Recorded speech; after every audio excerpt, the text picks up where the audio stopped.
দেবকী গৰ্ভজাতস্তম সন্তানে সংহাৰ কৰিব অবলীলাক্ৰমে। মৰণৰ দিনটোৰ দুৰন্ত ফুল চমু চাপি আহে দিনে দিনে। তাৰে আজি অপূৰ্ব সূচনা, তাৰে আজি অপূৰ্ব সূচনা, তাৰে আজি অপূৰ্ব সূচনা। অতি সঁচা।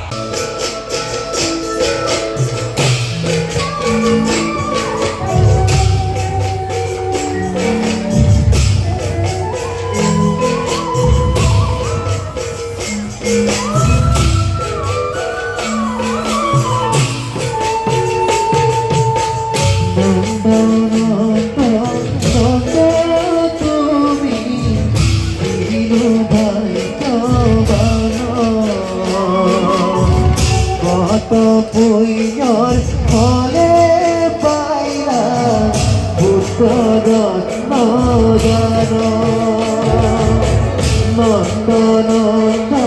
নন্দ তুমি দিনু ভাই জবান কত পুণ্যর ফলে পাইলা পুত্র নন্দন।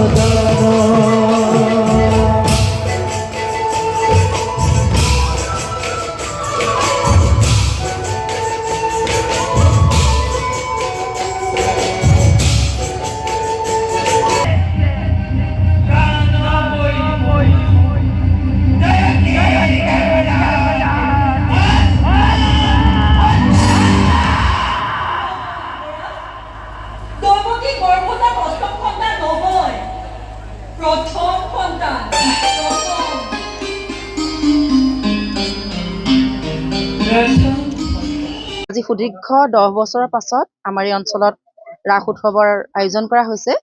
অঞ্চলটি যথেষ্ট সংস্কৃতিবান অঞ্চলে আছিল, কিন্তু বিভিন্ন কাৰকৰ হেতু আজি 10 বছৰে আমি ইয়াত এনেধৰণে ৰাস উদযাপন কৰিব পৰা নাছিলোঁ।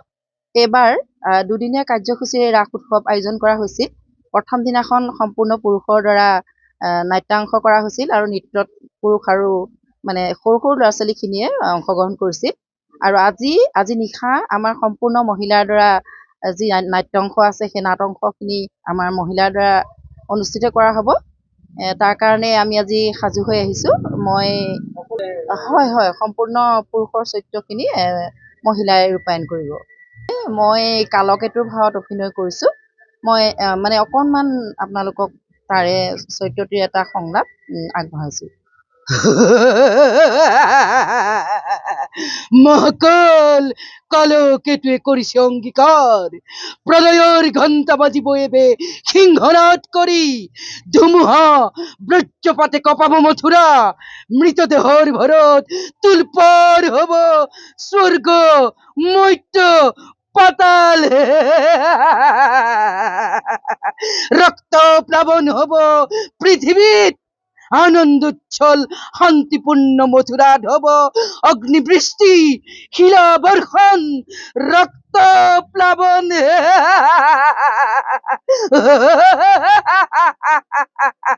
উঠক উঠক উঠক, সেই বিশ্ব প্লাবিত লেলিহান অগ্নিশিখা দপ দপকৈ জ্বলি উঠক। সেই অপূৰ্ব দৃশ্য দেখি এই ক্ষুধাৰ্থ আৰু পিপাসাত্মক দানৱ আত্মা তৃপ্ত হওক, তৃপ্ত হৈ আনন্দত নৃত্য কৰক, নৃত্য কৰক, নৃত্য কৰক।